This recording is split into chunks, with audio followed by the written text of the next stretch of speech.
"We're not allowed to fly higher than the trees until we're weaned," Bumblewind reminded her, chewing on a blade of grass.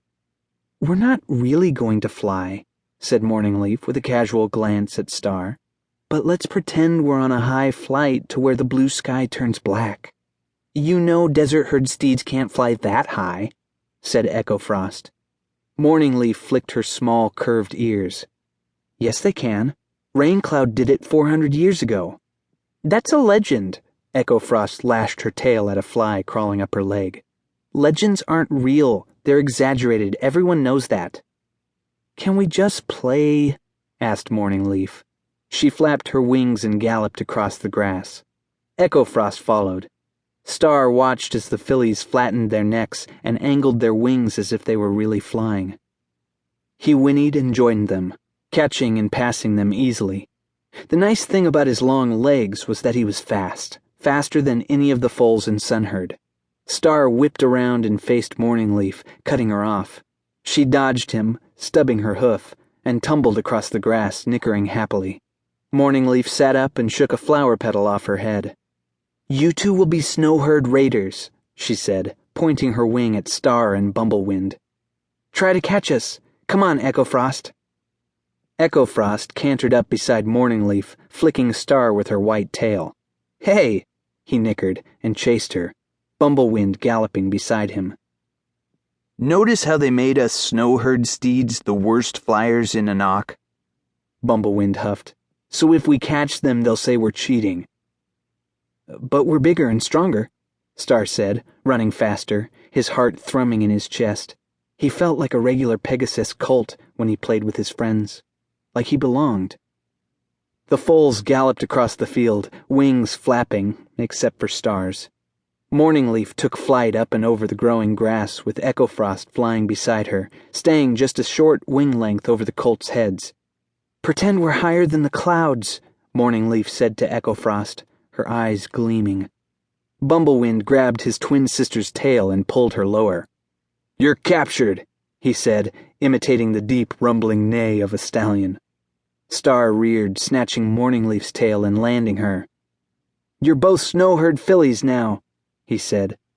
Morningleaf squealed and struggled to escape his grasp. Star pinned her against a tall oak tree.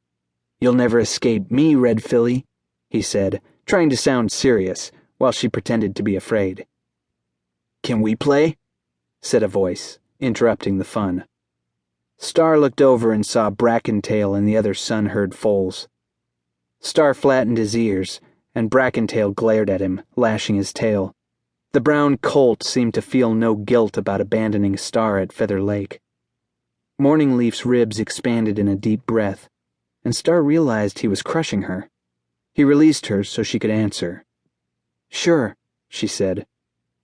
"What are we playing?" asked a little dappled filly. Morningleaf looked embarrassed. "Just chase." The filly brightened. "Sounds fun." She darted forward and all the foals scattered, flying after one another, their hooves skimming the grass. Star bolted with an excited whinny and sped into the woods as fast as he could, determined to outrun anyone chasing him. After a while, he glanced back to see who was coming after him. But no one was there. His legs were longer than the other foals' legs. Maybe he was too fast for them. He slowed, breathing hard, ready to dash away at the first sign of a foal. He circled the trees for a long time, flicking his ears and listening for any movement. But slowly, the truth hit him like a tail smacking an oblivious fly. No one had chased him. The thrill of the chase melted away, and he noticed his back muscles were throbbing from dragging his long wings. In the distance he heard abrupt nickers and squeals as the foals called to one another. "I found you! You're it! Try and catch me!" He felt silly standing in a thicket, panting and waiting for a chaser who would never come. But he couldn't go back so soon, alone. They would understand what had happened, and Brackentail would make fun of him.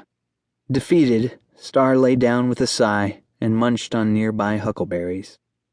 He glanced at the dark forest around him, and his ears slumped. His eyesight was his sharpest sense, but in this thick forest, the shrubs and branches blocked his vision. Suddenly he heard a